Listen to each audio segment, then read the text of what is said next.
Well, welcome once again to Papa's Kitchen.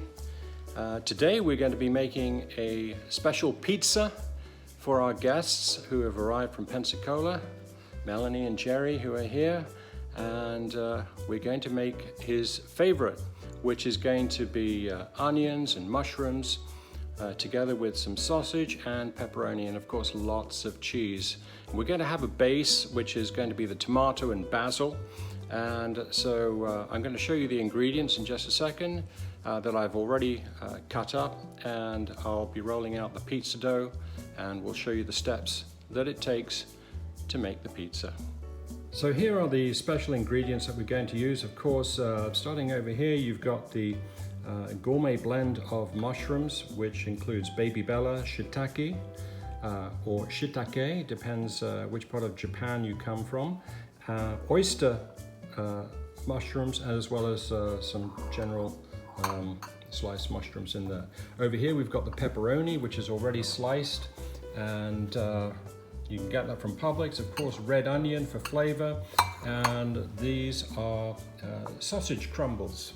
So sausage meat that's already cooked, it just needs to be heated up in the pizza. So let's get the pie crust ready. Before the pizza goes onto the pie dish, what I like to do is spray a little bit of this Pam, which helps the pizza slide off the tray easily once it's cooked. Okay, here is the pre-bought pastry, which I've rolled out, and make sure that before you do that, you put some flour down on the surface so that it doesn't stick and tear.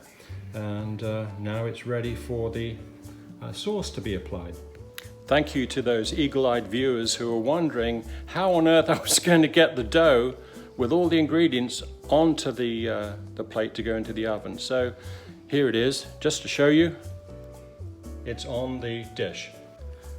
The sauce that I'm going to be using is just a typical jar of Classico tomato sauce with basil. You can use whatever you prefer, but that's what I'm using today. So here's the traditional sweet basil that I just put into the middle of the pizza, and all you need to do is just spread it around. You want to make sure that it covers all of the pizza so that every bite has a flavor of it.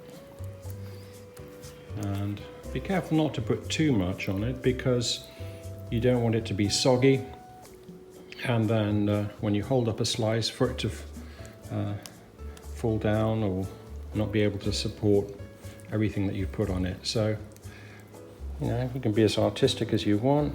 There's a landscape portrait that I've put on here, which you can see. There we go. That'll do it. And throw this into the sink and onto the next step. The cheese that I'm using for this pizza is just your typical mozzarella shredded cheese that you can get from Publix or any good food store. It doesn't matter where you start, just apply it liberally so you get a good base covering of cheese.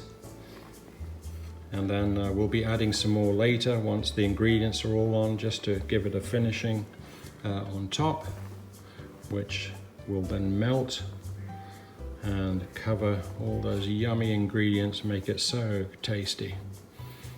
There we go. That will be good just to start with. Next, what we're going to do is just sprinkle on some onions. There's no right or wrong way to do this, just spread them around. There's going to be plenty for everyone. And I want to make sure that every bite gets a flavor of all these lovely ingredients. And when they're all together, they blend really well, and you'll have a delicious pizza that everyone will enjoy and be thankful for. There's no right or wrong way in which to start loading the pizza, but you just want to make sure that all the ingredients are spread out, and so everyone gets a little bit of everything, so it makes it an enjoyable experience for all. And once I've done this, I think it's time for a drink, because when you're cooking, having a drink makes everything so much easier and fun. So I think that'll be okay for pepperoni right now. Let's see what else we've got. I'll reach out for the mushrooms. So here come those mushrooms. Let's just spread them on like this.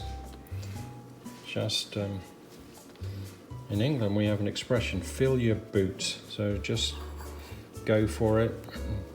Do whatever you enjoy doing. This is going to be so yummy. All right, there we go. And let's see what we add next. So here come the sausage bits. Again, just spread them. Fill those spaces up where there are spaces, and everything will come together magically. All right, so there we go. Now the only thing that we need to add to this is some more cheese. So here comes the additional cheese. Spread it on liberally, and when this melts it will cover everything and give it a nice golden top, and hopefully the crust is going to be nice and crispy as well. So I'm just using a few ingredients that are personal preferences of my guests, but you can do whatever you want, whatever floats your boat, as they say. Okay, so there we are. So let's take a look now and see what the pizza looks like now that we finished making it before it goes into the oven.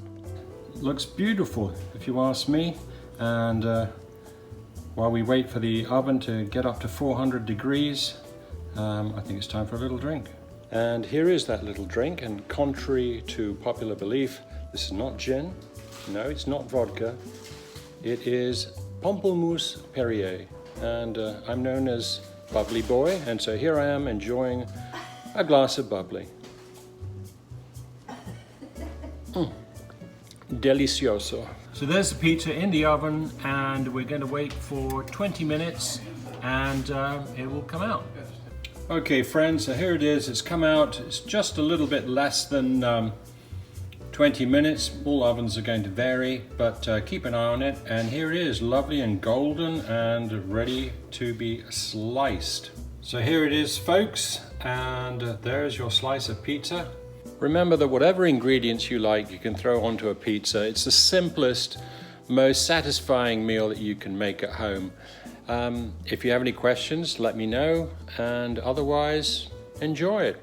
And remember, if it looks good, eat it. Bye for now.